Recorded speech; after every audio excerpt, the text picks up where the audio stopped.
Hey, what's up, everyone? I'm Mo, And I'm Jo. and you're listening to Mojo and the Outsiders podcast, presented by Backwoods Adventure Mods. On this episode, we're going to be talking about some of the gear that's changed our camping experience. So we'll jump right into that.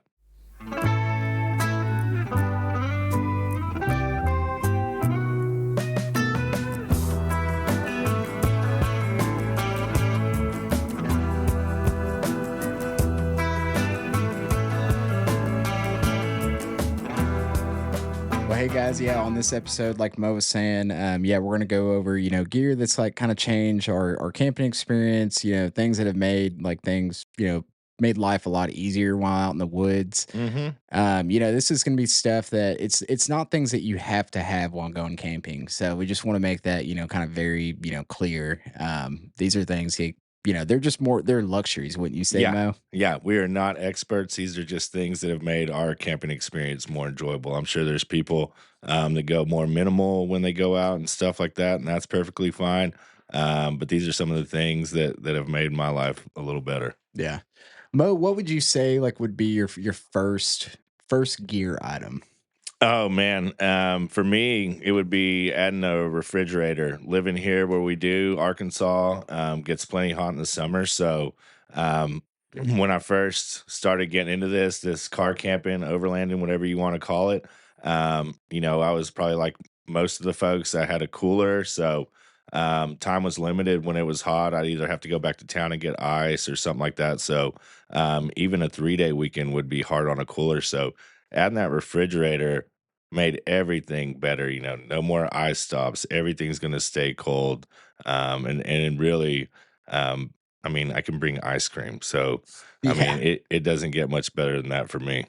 Yeah, for me, the refrigerator was definitely like a big game changer. For a long time, and I know I've heard this from other people as well, like the refrigerator idea, usually when people tell you about it, it's just kind of like, why would I need that? But man, once you start using it, you realize how handy it is, because none of your stuff gets wet. That's always a big deal. Yeah, Like, no floating sour cream in there. Nothing getting smashed. Ice isn't just, covered with stuff. yeah, I mean, dude, I would have to like triple bag, stuff with Ziplocs, and heck, probably the amount of money I spent in Ziplocs probably could have paid for the Yeah. fridge. Yeah, between Ziplocs and bags of ice, yeah, you're getting close. Absolutely, absolutely, yeah. So I've definitely enjoyed the fridge myself, and also not hearing that sloshing around that drove me nuts. Yeah. Well, with the cooler, you have to stack stuff, strategically. You need your drinks on bottom covered with ice, and then, your meat on top so that it's not just swimming down there once that ice starts melting. Yeah, absolutely. But it's been just one heck of an addition. We've had ours, only one, and it's worked great from day one. I know there's a lot of brands out there, and it seems like everything's pretty comparable. Everything seems to work. I've got some buddies running some different fridges, and they absolutely love them. Yeah. What brand do you use, Mo? I'm using the Snowmaster, and then I also have an ARB fridge, and like I said, both perform really well. The Snowmaster, the perk on it is it's a true dual zone, so I can have one side set to above freezing and keep meats, drinks, stuff like that in there, and then if I want to craft a cocktail or bring some ice cream, I can set the other side um, over to below freezing, and I'll have ice the whole weekend or ice cream the whole weekend. Both Yeah, pretty yeah. pretty good to have. Yeah, I have a Dometic is what I have. Mine is not a dual zone, but it does have an ice maker, which y'all don't get too excited. It's pretty useless to be honest. So, it takes like 6 hours to make 12 ice cubes. But yeah, I mean it's been a great fridge. Dometic seriously, it's had awesome customer service. Heck, I bought a fridge from a guy used. Heck, and the fridge is probably 4 years old when I bought it. And about a month in, man, it quit working. And heck, all I did was post on Facebook, on one of the local groups and just said, "Hey, does anyone have, a used fridge for sale? My Dometic, is not working."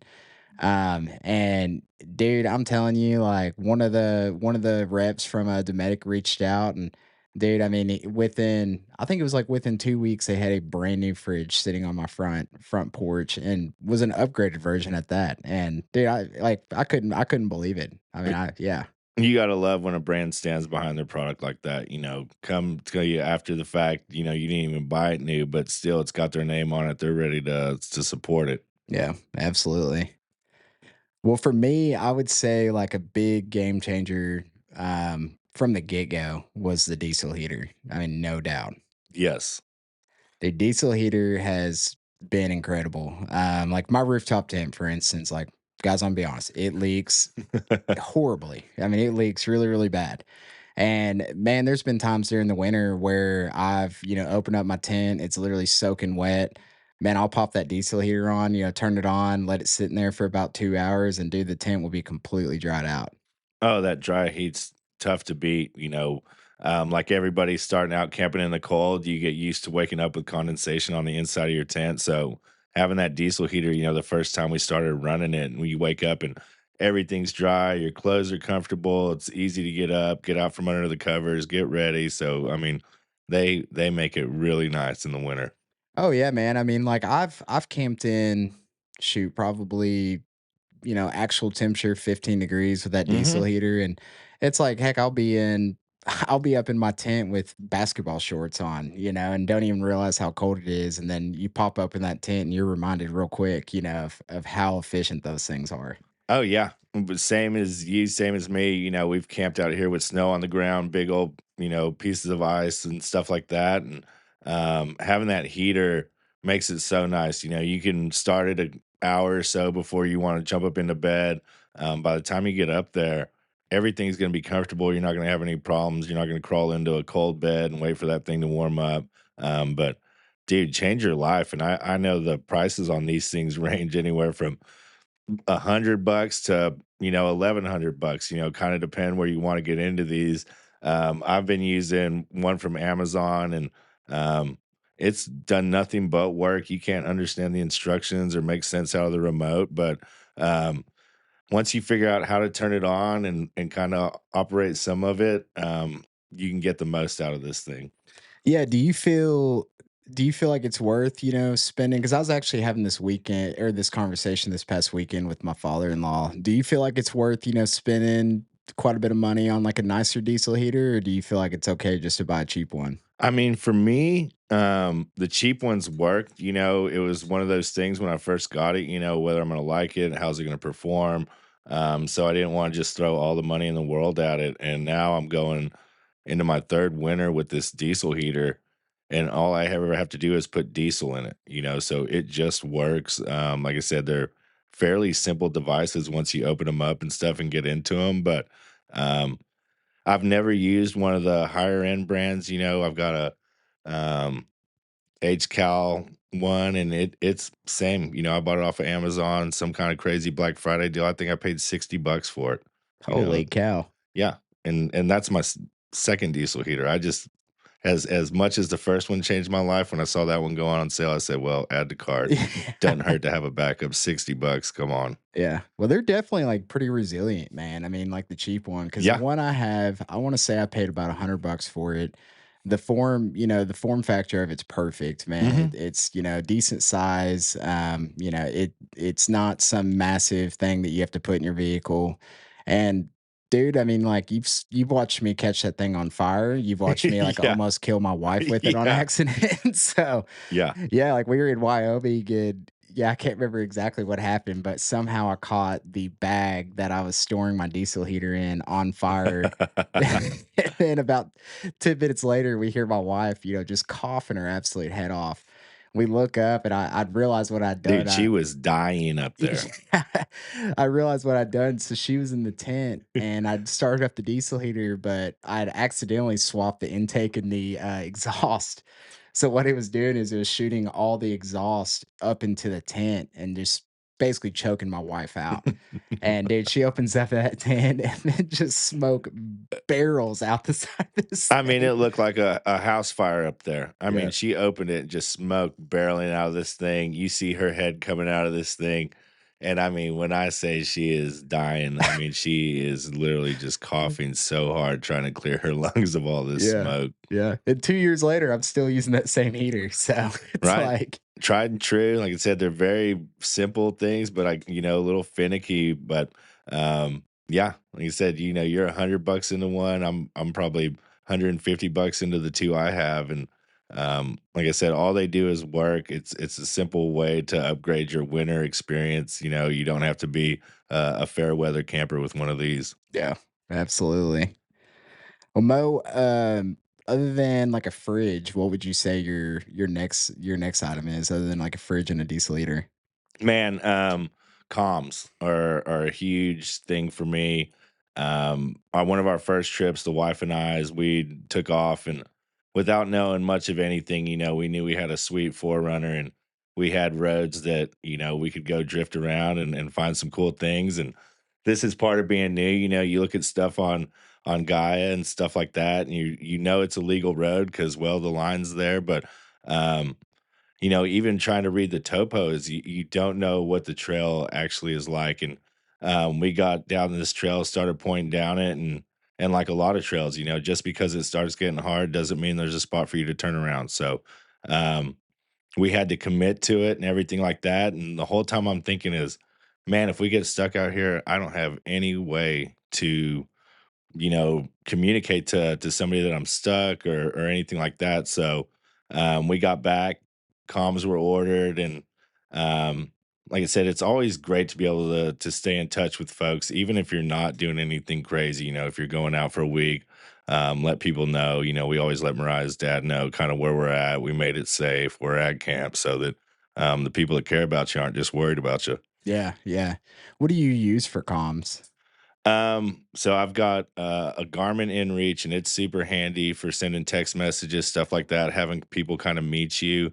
And then probably like most of the folks, I carry a Midland radio, and it's the same, super handy. The range on it isn't just nuts or anything like that, but most of the time the people I'm trying to talk to are right behind me, so that's handy. And then, like I said, if I'm trying to communicate with somebody who's not in our group, that's where the inreach comes in handy. And um I love that little thing, for what they make me pay a month. Totally worth it whether I use it or not. It's just that kind of peace of mind.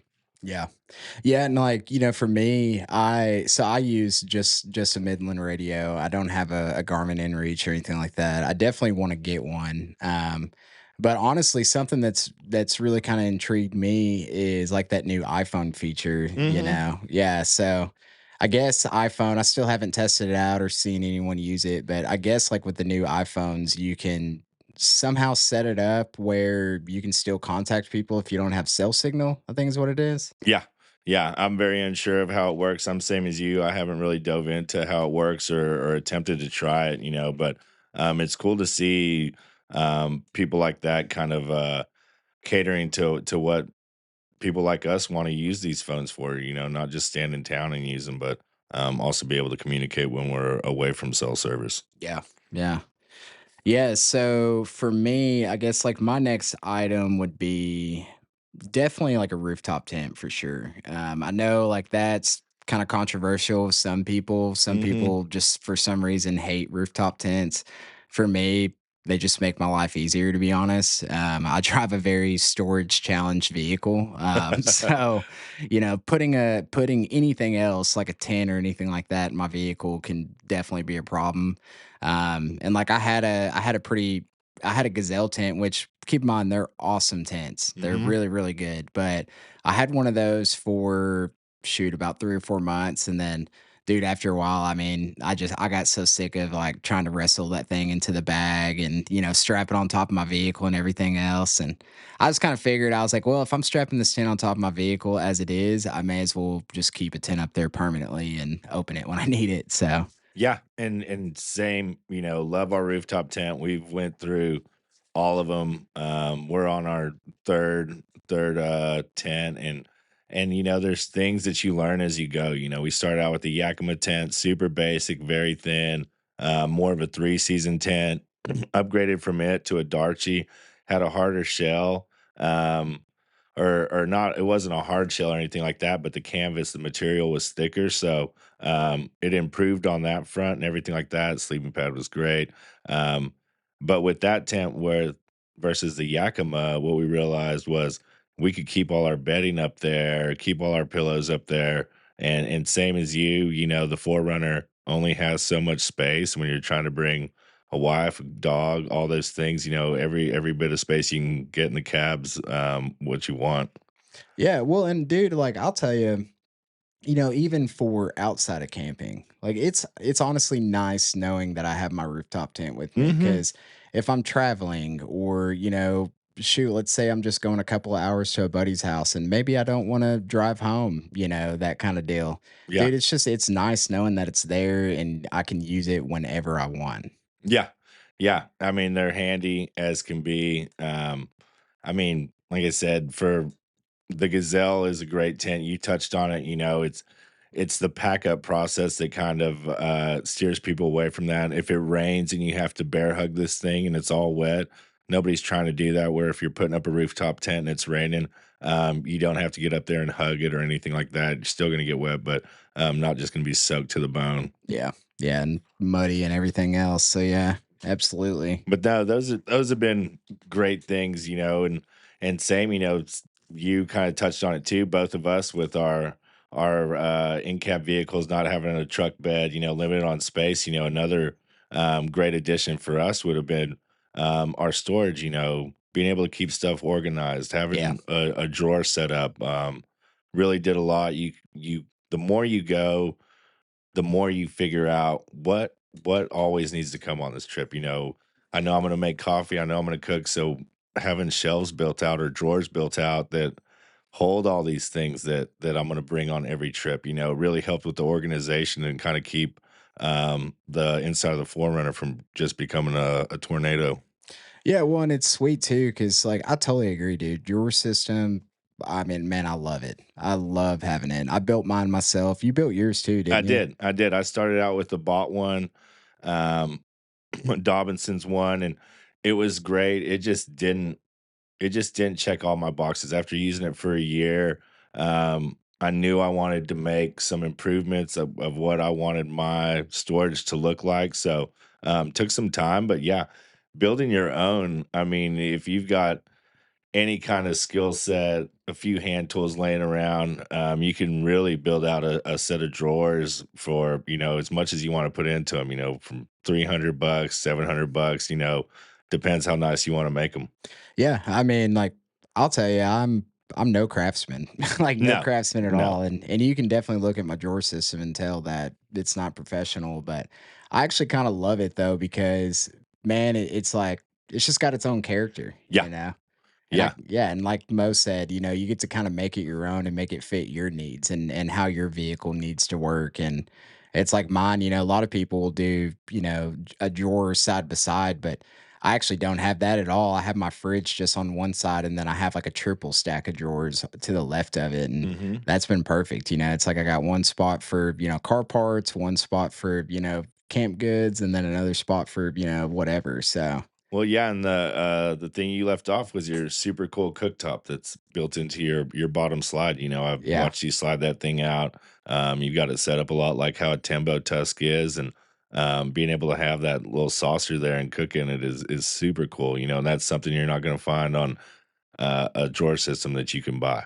Yeah, because so what I did is I have a little table that slides out under, and it's not on like drawer slides or anything. It's just done by basically friction. But yeah, I slide it out, and then I cut a hole into it, and it's all just made out of wood. But I have with doing that, I have the ability to drop a single burner into that hole. And then I got on this website called Southwest Disc that sells scuttle tops without legs, and I think I paid like 80 bucks, or no, I may have paid $50. I think they're $80 now, but still way cheaper than, the alternative. Oh yeah.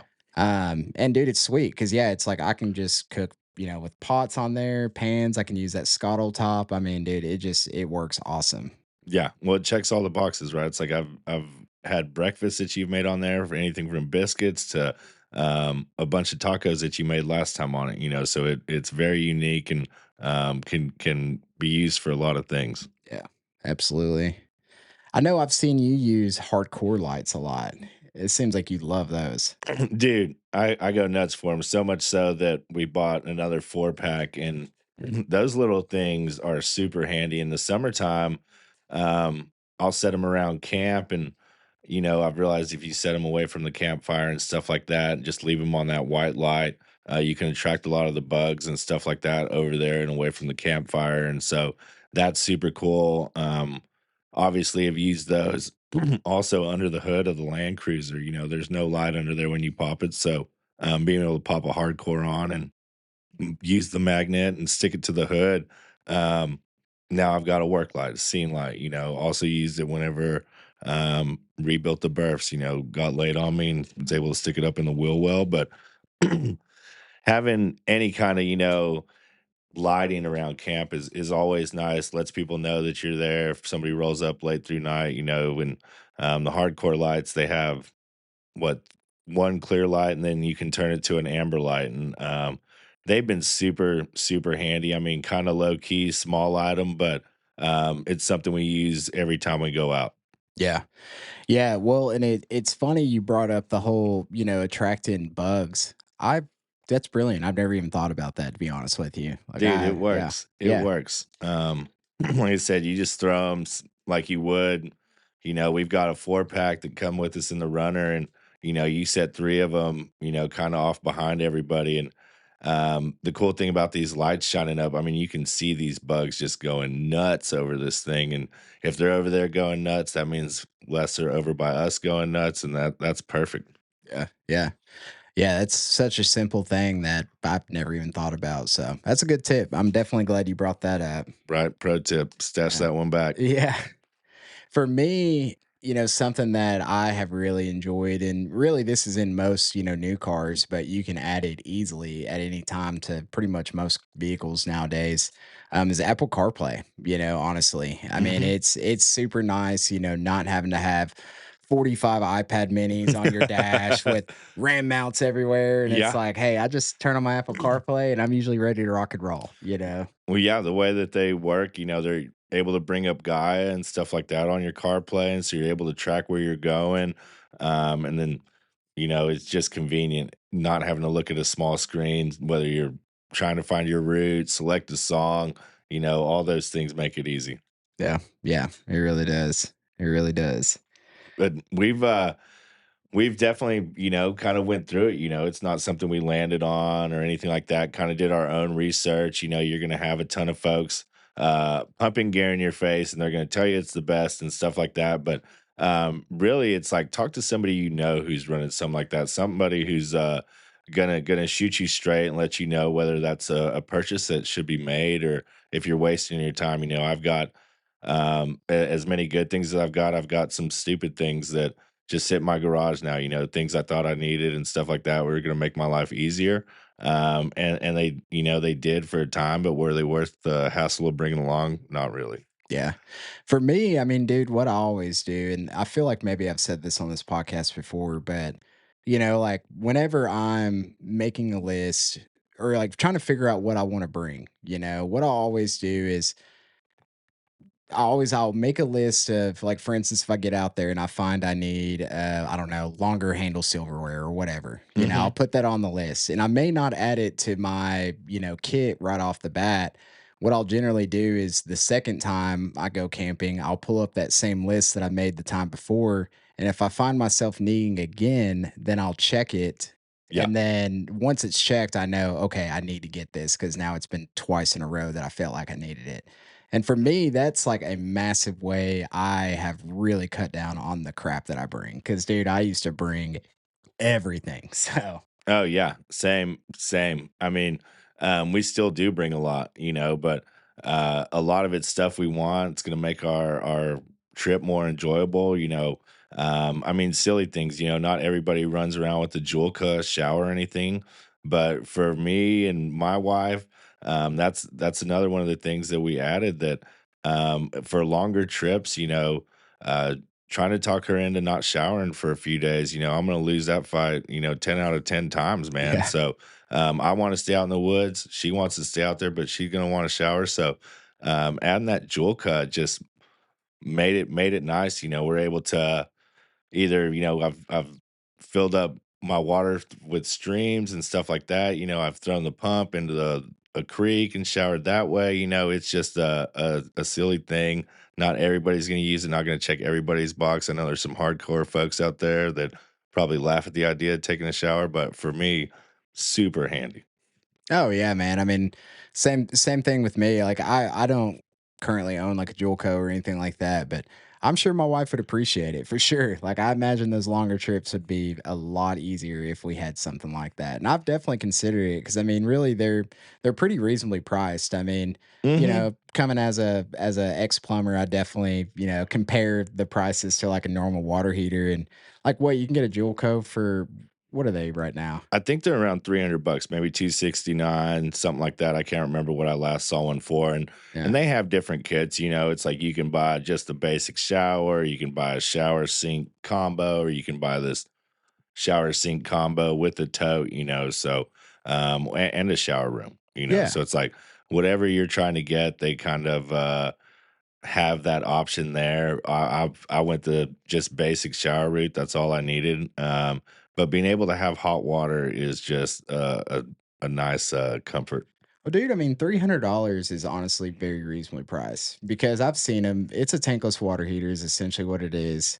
And dude, a tankless water heater is $1,000 all day, Yeah, and you're getting one for 300 bucks that you can use out in the woods, yeah. you know. And they're like I said, I mean, for those not familiar with them, Joe touched on it's basically a hot water heater, plugs into your propane, hooks into your water source if you've got that. If not, you can throw it into a creek, a stream. I've thrown the pump into our Jerry's can, a little 5-gallon Jerry's can, and then, pumped water straight from there into our shower. And being able to get fresh is nice. That doesn't come with me every trip, but it does come with me on every long trip. Yeah. Well, and one thing I know, like, we definitely got to add to this list is a power bank, Oh, yep.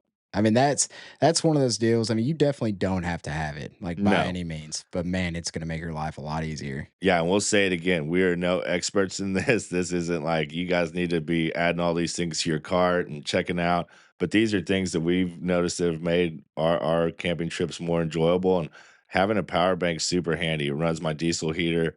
It powers my fridge in the trailer. I'm able to plug in USB lights and string those through camp. So um, all those things, I wouldn't be able to do without my power bank. So I have a couple different sizes and the 240 and 1,000. And the 240 usually comes up to the to camp or up to the tent with us, and it'll power our lights in the tent, as well as a fan if we're going to run something like that. But yeah, I mean, being able to have power is amazing.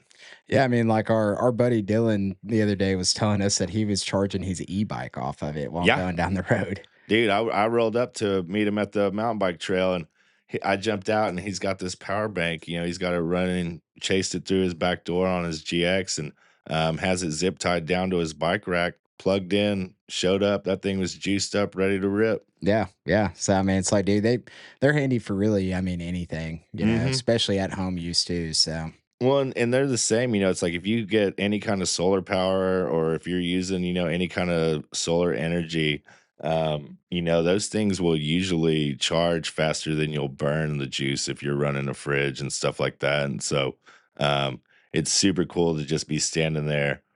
I mean, I nerd out about it almost every time, but yeah. be standing there, my fridge is running, my power bank is increasing in power, and I'm just doing nothing but Yeah. parked in the sun, and my head almost explodes every time. I always just take a step back. I'm like, geez, man, what a place to live. Oh, I know, dude. I'm so glad I was born in this generation versus Hmm. back in the day. Dude, life is so much easier now. Yeah, yeah, camping be a little different. Like I said, we've talked about a lot of things that weren't always around, and a lot of these things, have really just gained popularity over these last few years. Diesel heaters. I can remember a few years ago, nobody was really running them. Now it seems like everybody has some sort of diesel heater. And um, yeah, where we're at now, the stuff that we're able to bring, the way tech's getting smaller, and being able to be brought along more is just super nice. Yeah. Yeah. Is there anything else that you can think of, Mo, that has just been an absolute game changer before we end this bad boy? Oh man. No, no. I mean, I feel like we've covered a lot. I mean, there's more things I could dive into on the rig. That's my rig specific. But I think what we went over, I think that checks a lot of the boxes as Yeah. far as things that have really, really made our trips more enjoyable. And like I said, these are our favorites. Y'all's list may look the same. Like I said, not everybody wants to go out there and be as comfortable as I want to be and stuff like that. And some people want that roughing it feel and everything like that. And I certainly still do that, but it's just not. If I've got the Forerunner there, I'm going to be pretty comfortable. Yeah. Yeah. Well, and for me, like I really, more or less just kind of went end on this, and we kind of talked about it at the beginning of the episode, but guys, do not use this list, especially for, folks out there that are kind of just getting into this and they haven't really ever done it. Please do not use this list of like, hey, I need this stuff before I can go out, because that is not even remotely the Mm-mm. case. I mean, you can seriously go, you don't even have to have a tent. You can sleep in your vehicle if you need Yeah. to. Well, and that's where this whole thing came from.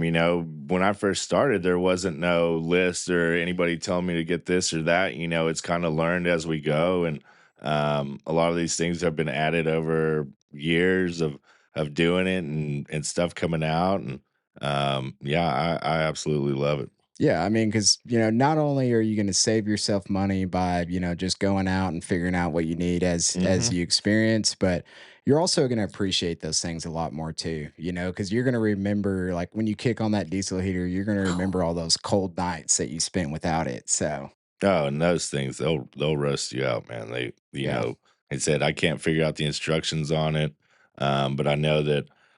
I set it at 17 fan speed 2, and I'm gonna be comfortable. Like I yeah, said, those numbers and anything, that whole controller doesn't make any sense to me, but I yeah, know what my settings, I know what the screen needs to look like for me to be comfortable at night, yeah, you know?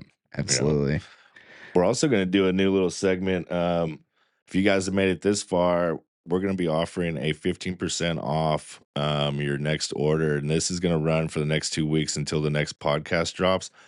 Use the code GameChanger15 on your next Backwoods Adventure Mods order, and you'll save a little money there. Yeah, we're gonna start putting discount codes, most likely in like all the episodes. So, yeah, if you want the latest discount codes, definitely make sure that you listen in. They're not going to be in a specific spot, in the episode. Yeah, So, this one uh, just kind of landed at the end. Maybe we forgot. Who knows? yeah, so, absolutely.